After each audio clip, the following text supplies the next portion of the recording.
নমস্কাৰ welcome back to হানিপালন YouTube channel. বন্ধু বান্ধৱীসকল, আপোনালোকৰ কাৰণে বহুত ভাল খবৰ, কিয়নো ইতিমধ্যে চৰকাৰী ঘৰৰ আবেদন প্ৰক্ৰিয়া আকৌ আৰম্ভ হৈ গৈছে। তো আপোনালোকে সোনকালে আবেদন কৰি লৈ লওক। আৰু আপোনালোকে কেনেকৈ এই চৰকাৰী ঘৰৰ কাৰণে অনলাইন আবেদন কৰিব আৰু অফলাইনতো আপোনালোকে কেনেকৈ কৰিব লাগিব, কি কি ডকুমেণ্ট লাগিব, আৰু আপোনালোকে এই চৰকাৰী ঘৰখন আবেদন কৰিবলৈ হ'লে কোনে কোনে আবেদন কৰিব পাৰিব, মই আজিৰ এইটো ভিডিঅ'ত আপোনালোকক ষ্টেপ বাই ষ্টেপ দেখুৱাই দিম। আপোনালোকে ভিডিঅ'টো অলপো স্কিপ নকৰাকৈ একেবাৰে প্ৰথমৰ পৰা শেষলৈ চাই থাকিব। এতিয়া বলক আমি দেৰি নকৰি ভিডিঅ'টো আৰম্ভ কৰোঁ। বন্ধু বান্ধৱীসকল, আপোনালোকে এই চৰকাৰী ঘৰৰ কাৰণে অনলাইন আবেদন কৰিবলৈ হ'লে আপোনালোকৰ পোনপ্ৰথমতে এইটো ৱেবছাইটত আহিব লাগিব। মই এইটো ৱেবছাইটৰ লিংক ভিডিঅ' ডেছক্ৰিপশ্যনত দি দিম, আপোনালোকে তাতে ক্লিক কৰি এইটো ৱেবছাইটত আহিব পাৰিব। তো আপোনালোকে এইটো ৱেবছাইটত অহাৰ পিছত আপোনালোকে তলফালে স্ক্ৰল ডাউন কৰিব। স্ক্ৰল ডাউন কৰি পেলাই আপোনালোকে চাব যে ইয়াত ক্লিক টু প্ৰচিড বুলি লিখা আছে, গতিকে আপোনালোকে প্ৰথমতে ইয়াত এটা ক্লিক কৰিব। যেতিয়া আপোনালোকে ইয়াত এটা ক্লিক কৰিব, তেতিয়া আপোনালোকৰ ৱেবছাইটটো লোডিং হৈ আপোনালোকৰ সন্মুখত এনেকুৱাকৈ ইণ্টাৰফেচটো অ'পেন হ'ব। এনেকুৱাকৈ ইণ্টাৰফেচটো অ'পেন হোৱাৰ পাছত আপোনালোকে প্ৰথমতে ইয়াত চাব যে আপোনালোকৰ কি ডকুমেণ্ট লাগিব, ডকুমেণ্টকেইটা ইয়াত দিয়া হৈছে, উল্লেখ কৰা হৈছে। প্ৰথমতে ইয়াত আপোনালোকৰ আছে আধাৰ কাৰ্ডৰ ডিটেইলছটো আপোনালোকে লাগিব, যিটো আধাৰ কাৰ্ডত আপোনাৰ ডেট অফ বাৰ্থ থাকে, আপোনালোকে সেইটো আধাৰ কাৰ্ড দিব লাগিব। তাৰপিছত আপোনালোকৰ 2 নম্বৰত লিখা আছে আধাৰ ডিটেইলছ অফ ফেমিলি মেম্বাৰ্ছ। আপোনালোকৰ ফেমিলি মেম্বাৰ্ছৰ মানে যিবোৰ মানে আধাৰ কাৰ্ডৰ ডিটেইলছ আছে আৰু তেওঁৰ ডেট অফ বাৰ্থ সহ আপোনালোকৰ আধাৰ নাম্বাৰটো লাগিব। গতিকে আপোনালোকে 3 নম্বৰত আপোনালোকৰ বেংক একাউণ্টটো লাগিব, এক্টিভ থকা বেংক একাউণ্ট লাগিব, যিটো আধাৰ কাৰ্ডত আপোনাৰ যিটো মোবাইল নাম্বাৰ লিংক হৈ আছে সেইটো মোবাইল নাম্বাৰ আপোনাৰ বেংক একাউণ্টত লিংক থকা হ'ব লাগিব আৰু এক্টিভ থাকিব লাগিব। তো আপোনালোকে পাৰিব। তাৰপিছত আপোনালোকে চাব 4 নম্বৰত আপোনাৰ লিখা আছে ইয়াত ইনকাম প্ৰুফ। আপোনালোকৰ যিটো ইনকাম চাৰ্টিফিকেট আছে এইটো এহকেবিৰ ভিতৰত আপোনালোকৰ লাগিব। তাৰপিছত 5 নম্বৰত লিখা হৈছে লেণ্ড ডকুমেণ্ট। আপোনালোকৰ মাটিৰ পট্টা বা যিকোনো হেৰি হয় PDF-টো আপোনালোকৰ 1 MB ভিতৰত থাকিব লাগিব।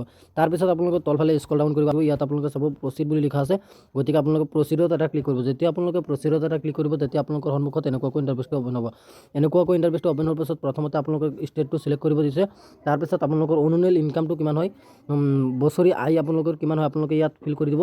তাৰপাছত আপোনালোকে ইয়াত চাব যে চিলেক্ট বেক্ৰিয়েল বুলি লিখা আছে, গতিকে আপোনালোকে প্ৰথমটো চিলেক্ট কৰিব লাগিব। বেনিফিচাৰী লেট কনষ্ট্ৰাকশ্যন বুলি লিখা আছে, ইয়াত আপোনালোকে চিলেক্ট কৰিব লাগিব। তাৰপিছত আপোনালোকে তলফালে ইয়াত চাব ডু ইউ অন এ পকা হাউচ এনিহুৱেৰ ইন ইণ্ডিয়া। ইয়াত কোৱা হৈছে যে আপুনি আপোনাৰ মানে এই ভাৰতবৰ্ষত আপোনাৰ ক'ৰবাত আপোনাৰ মানে পকা ঘৰটো আছে নেকি, গতিকে আপোনালোকে ন' বুলি ক্লিক কৰিব লাগিব। যদি আপোনালোকে য়েছত মাৰি দিয়ে তেনেহ'লে আপোনালোকৰ এইটো ৰিজেক্ট যাব, ব্লক হৈ যাব, গতিকে আপোনালোকে এই ভুলটো নকৰিব। তাৰপিছত আপোনালোকৰ 2 নম্বৰতো আপোনালোকে ন' বুলি মাৰিব। তাৰপিছত আপোনালোকে তলফালে স্ক্ৰল ডাউন কৰিব। ইয়াত আপোনালোকে চাব চেক ইলিজিবিলিটি চেক বুলি লিখা আছে, গতিকে আপোনালোকে চিম্পলি ইয়াত এটা ক্লিক কৰিব।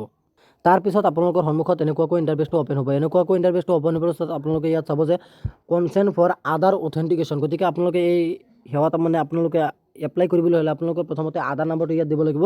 তাৰপিছত আপোনালোকৰ যিটো আধাৰ নাম্বাৰ দিয়া আছে সেইটোৰ আপোনালোকৰ নামটো দিব লাগিব। গতিকে আপোনালোকে ইয়াত আধাৰ নাম্বাৰ আৰু নামটো দিয়াৰ পাছত আপোনালোকে তলফালে স্ক্ৰল ডাউন কৰিব। স্ক্ৰল ডাউন কৰি পেলাই ইয়াত মানে বাকচত আপোনালোকে টিক মাৰ্ক এটা লগাই তাৰপিছত জেনেৰেট OTP বুলি মাৰিব। আপোনালোকৰ আধাৰ কাৰ্ডৰ মানে যিটো মোবাইল নাম্বাৰ দিয়া হৈছে এই মোবাইল নাম্বাৰত আপোনালোকৰ এটা OTP আহিব। OTPটো আপোনালোকৰ বহুৱাই দিব লাগিব। আপোনালোকে OTPটো ইয়াত বহুৱাই তাৰপিছত ছাবমিট বুলি লিখা আছে, গতিকে ছাবমিটত আপোনালোকে এটা ক্লিক কৰিব লাগিব। যেতিয়া আপোনালোকে ছাবমিটত এটা ক্লিক কৰিব, তেতিয়া আপোনালোকৰ ৱেবছাইটটো অলপ লোডিং হ'ব। লোডিং হোৱাৰ পাছত আপোনালোকৰ সন্মুখত এনেকুৱাকৈ ইণ্টাৰফেচটো অ'পেন হ'ব।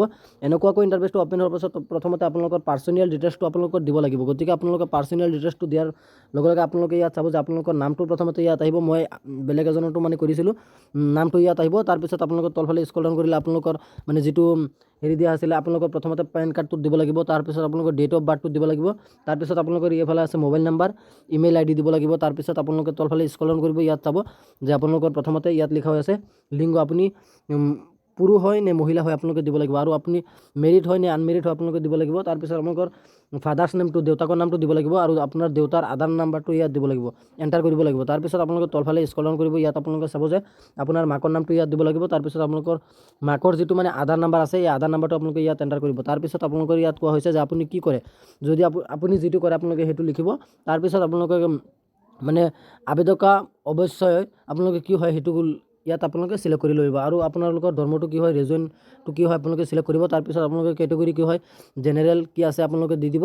তাৰপাছত আপোনালোকে ইয়াত চাব যে ইয়াত লিখা হৈ আছে এডুকেশ্যনেল ইনফৰমেশ্যন, গতিকে আপুনি কোন ক্লাছলৈকে পঢ়িছিলে বা আপোনাৰ এডুকেশ্যনটো আপোনালোকৰ আছে নে নাই। গতিকে তাৰপিছত আপোনালোকে তলফালে স্ক্ৰল ডাউন কৰিলে ইয়াত চাব যে আপোনালোকৰ ইয়াত লিখা হৈ আছে do you belong to beneficiary of PM Svanidhi building and construction worker, anganwadi worker, assistant under PM Vishwakarma, safai karmi, Sonam চাৱাল resident. গতিকে ইয়াত মানে যিখিনি মানে হেৰিৰ আঁচনিৰ নাম দিয়া হৈছে, আপোনালোকে যদি এইখিনিত লিপ্ত আছে তেনেহ'লে আপোনালোকে য়েছ দিব আৰু আপোনালোকে চৰকাৰী ঘৰটো নাপাব। তাৰপিছত আপোনালোকে যদি এই আঁচনিকেইটাত লিপ্ত নাই তেনেহ'লে আপোনালোকে ন' বুলি ক্লিক কৰি আপোনালোকৰ ছেভ এজ কণ্টিনিউ বুলি ইয়াত তলফালে লিখা আছে, আপোনালোকে ছেভ এজ কণ্টিনিউ এটা ক্লিক কৰিব লাগিব। তাৰপিছত আপোনালোকৰ সন্মুখত ফেমিলি মেম্বাৰ্ছ ডিটেইলছটো আপোনালোকৰ আহিব। তাৰপিছত আপোনালোকৰ মানে ফেমিলিত কিমানজন মানুহ আছে আপোনালোকে এই চিৰিয়েলত 1 2 3 4 5 আপোনালোকে যিমান আছে দি দিব। তাৰপিছত আপোনালোকৰ 1 নম্বৰত কোন হয়, 2 নম্বৰত কোন হয়, আপোনালোকে নামকেইটা দি দিব। তাৰপিছত আপোনালোকৰ একাউণ্টৰ নামৰ লগে লগে আপোনাৰ ডেট অফ বাৰ্থটো আপোনালোকে ইয়াত মাৰি দিব। তাৰপিছত আপোনালোকৰ কি হয়, আপোনাৰ ৰিলেশ্যনটো কি হয় আপোনালোকে ইয়াত চিধা আপোনালোকে ইয়াত লিখি দিব লাগিব, এইখিনিত লিখি দিব লাগিব। তাৰপিছত তেওঁ পুৰুষ হয় নে মহিলা হয় আপোনালোকে ইয়াত লিখি দিব লাগিব। তাৰপিছত আপোনালোকৰ মানে 1 নম্বৰত ধৰি লওক এটা নাম দিছে, ডেট অফ বাৰ্থ দিছে, ৰিলেশ্যনটো দিছে, জেণ্ডাৰ চিলেক্ট কৰিছে। তাৰপিছত আপোনালোকৰ আধাৰ নাম্বাৰটো দিব, অকুপেশ্যনটো কি কৰে আপোনালোকে দিবলৈ পাৰিব। আৰু আপোনালোকে তলফালে চাব ছেভ এজ কণ্টিনিউ বুলি লিখা আছে, গতিকে আপোনালোকে চিম্পলি ইয়াত এটা ক্লিক কৰিব। তাৰপিছত আপোনালোকৰ সন্মুখত এনেকুৱাকৈ ইণ্টাৰফেচটো অ'পেন হ'ব। এনেকুৱাকৈ ইণ্টাৰফেচটো অ'পেন হোৱাৰ পাছত আপোনালোকে তলত চাব যে হাউচ হোল্ড কেটেগৰীটো আপোনালোকৰ কি হয়, আপোনালোকে EWS LIG MIG, গতিকে আপোনালোকে 3টাৰ পৰা কোনটো হয় আপোনালোকে সেইটো চিলেক্ট কৰি লৈ ল'ব। আৰু তাৰপিছত আপোনালোকে তলফালে স্ক্ৰল ডাউন কৰিলে আপোনালোকে তাৰপিছত চাব যে ৱেটাৰ দি ফেমিলি ওৱান্স পকা হাউচ এনিহুৱেৰ ইন ইণ্ডিয়া, আপোনালোকে ন' বুলি আগতে চিলেক্ট কৰা হৈছিলে। আৰু আপোনালোকৰ অনুন্নয়ন ইনকামটো কিমান হয় আপোনালোকে ইয়াত আহি যাব।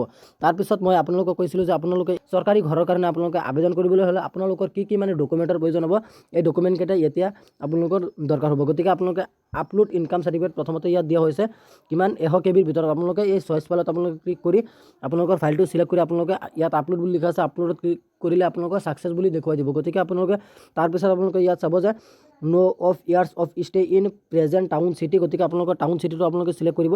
আৰু হাউচ অনাৰশ্বিপ আপোনালোকৰ কি হয়, ন' হাউচ অন ৰেণ্ট আপোনালোকৰ কোনটো হয় আপোনালোকে চিলেক্ট কৰি তাৰপিছত আপোনালোকে তলফালে ইয়াত চাব যে ছেভ এজ কণ্টিনিউ বুলি লিখা আছে, গতিকে আপোনালোকে চিম্পলি ইয়াত এটা ক্লিক কৰিব। তাৰপিছত আপোনালোকৰ সন্মুখত এনেকুৱাকৈ ইণ্টাৰফেচটো অ'পেন হ'ব। আপোনালোকৰ এড্ৰেছ ডিটেইলছটো এতিয়া দিব লাগিব। তাৰপিছত আপোনালোকৰ হাউচ নং, আপোনাৰ ঘৰ নাম্বাৰটো কি হয় আপোনালোকে সেইটো দিব। তাৰপিছত আপোনালোকৰ name of the street SLUM, আপোনালোকে এইটো আপোনালোকৰ কোনটো হেৰি হয়, আপোনালোকৰ ঘৰটো ক'ত হয় আপোনালোকৰ মানে ডিটেইলছটো ইয়াত দিব দিছে। তাৰপিছত ষ্টেট নেমটো আমাৰ অসম, সেইকাৰণে অসমটো আপোনালোকে চিলেক্ট কৰিব। তাৰপিছত ডিষ্ট্ৰিক্টৰ নামটো আপোনালোকে চিলেক্ট কৰিব। তাৰপিছত আপোনালোকে তলফালে স্ক্ৰল ডাউন কৰিলে আপোনালোকে ইয়াত দেখা পাব যে ইয়াত আপোনালোকৰ তাৰপিছত আপোনালোকৰ চাব ডিষ্ট্ৰিক্ট আপোনালোকৰ কোনটো হয় সেইটো চিলেক্ট কৰিব। তাৰপিছত চিলেক্ট ইউৰ লোকেশ্যন এৰিয়া, আপোনালোকে চিটি থাকে না EUDA থাকে আপোনালোকে এইটো চিলেক্ট কৰি লৈ ল'ব। তাৰপিছত আপোনালোকে চিটি নেমটো আপোনালোকে ইয়াত চিলেক্ট কৰিব। আপোনালোকৰ পিনক'ডটো আপোনালোকে ইয়াত দিব লাগিব। তাৰপিছত আপোনালোকৰ পাৰ্মানেণ্ট এড্ৰেছ যিটো আপোনালোকৰ সেইটো আপোনালোকৰ দিলেও হ'ব নিদিলেও হ'ব। একেবাৰে তলফালে স্ক্ৰল ডাউন কৰিলে আপোনালোকে ইয়াত দেখাব যে আপলোড লেণ্ড ডকুমেণ্ট, আপোনাৰ মানে মাটিৰ মানে যিটো পট্টা আছে বা আপোনালোকৰ মাটিৰ মানে যিটো দলিল আছে, এই দলিলটো আপোনালোকে এই চইচ ফাইলত আপোনালোকে ক্লিক কৰি আপোনালোকৰ ফাইলটো চিলেক্ট কৰি আপলোড অপশ্যন লিখা আছে, আপোনালোকে আপলোডত ক্লিক কৰিব আৰু আপোনালোকৰ মানে ডকুমেণ্টটো আপোনালোকৰ ছাকচেছফুলি দেখুৱাই দিব। তাৰপিছত আপোনালোকে ছাবমিট ছেভ এজ কণ্টিনিউ বুলি লিখা আছে তলত, আপোনালোকে চিম্পলি ইয়াত এটা ক্লিক কৰিব। যেতিয়া আপোনালোকে ইয়াত এটা ক্লিক কৰিব তেতিয়া আপোনালোকৰ সন্মুখত এনেকুৱাকৈ ইণ্টাৰফেচটো অ'পেন হ'ব। আপোনালোকৰ বেংক ডিটেইলছটো দিব লাগিব। তো আপোনালোকে প্ৰথমতে আপোনালোকৰ বেংক একাউণ্ট নাম্বাৰটো ইয়াত দিব। তাৰপিছত আপোনালোকৰ এই বেংক একাউণ্ট নাম্বাৰটো আকৌ কনফাৰ্ম বুলি মাৰিব। তাৰপিছত আপোনালোকৰ বেংক একাউণ্টত মানে যিটো মানে আপোনালোকৰ IFSC কোড আছে, এই IFSC কোডটো আপোনালোকে দিব লাগিব। আৰু যদি আপোনালোকৰ IFSC কোডটো নেদেখুৱায় তেনেহ'লে আপোনালোকে গেট বেংক ডিটেইলছ আপোনালোকে ইয়াত ক্লিক কৰি আপোনালোকৰ চব তথ্য চাব পাৰিব। তাৰপিছত আপোনালোকে ইয়াত চাব যে য়েছ বুলি আপোনালোকে ক্লিক কৰিব, য়েছ বুলি আপোনালোকে ক্লিক কৰিব। তাৰপিছত আপোনালোকে তলফালে চাব স্ক্ৰল ডাউন কৰিলে আপোনালোকে ইয়াত চাব যে দুটা অপশ্যন দিয়া হৈছে, এই দুটাটো আপোনালোকে টিক মাৰ্ক লগাই দিব। ফাইনেল ছেভ বুলি লিখা আছে, গতিকে আপোনালোকে যেতিয়া ফাইনেলত ছেভ কৰিব তেতিয়া আপোনালোকৰ হৈ যাব। আপোনালোকৰ 10ৰ পৰা 15 দিনমান ভিতৰতে আপোনালোকে যিটো মোবাইল নাম্বাৰ দিছিলে এই মোবাইল নাম্বাৰত OTP আহিব। OTPৰ জৰিয়তে আপোনালোকে মানে আপোনালোকৰ মানে চৰকাৰী ঘৰৰ মানে অলৰেডি আপোনালোকে ডিটেইলছটো আপোনালোকে পাই যাব। আপুনি কেতিয়া পাব পইচা বা কেতিয়া বেংকত সোমাব, আপোনালোকে কি কৰিব লাগিব আপোনালোকে মোবাইলতে পাই যাব। গতিকে আপোনালোকে যদি মোৰ চেনেলত নতুন আছে প্লিজ মোৰ চেনেলটো ছাবস্ক্ৰাইব কৰি ভিডিঅ'টোত এটা লাইক কৰি দিব। আৰু এই ভিডিঅ'টো আপোনাৰ লগৰ বন্ধু বান্ধৱীসকলক হোৱাটছআপত ফেচবুকত আপোনালোকে যিমান পাৰে শ্বেয়াৰ কৰি দিব, যাতে সকলোৱে এই ভিডিঅ'টো চাই চৰকাৰী ঘৰৰ কাৰণে অনলাইন আবেদন কৰি চৰকাৰী ঘৰখন লাভ কৰিব পাৰে। জয় আই অসম।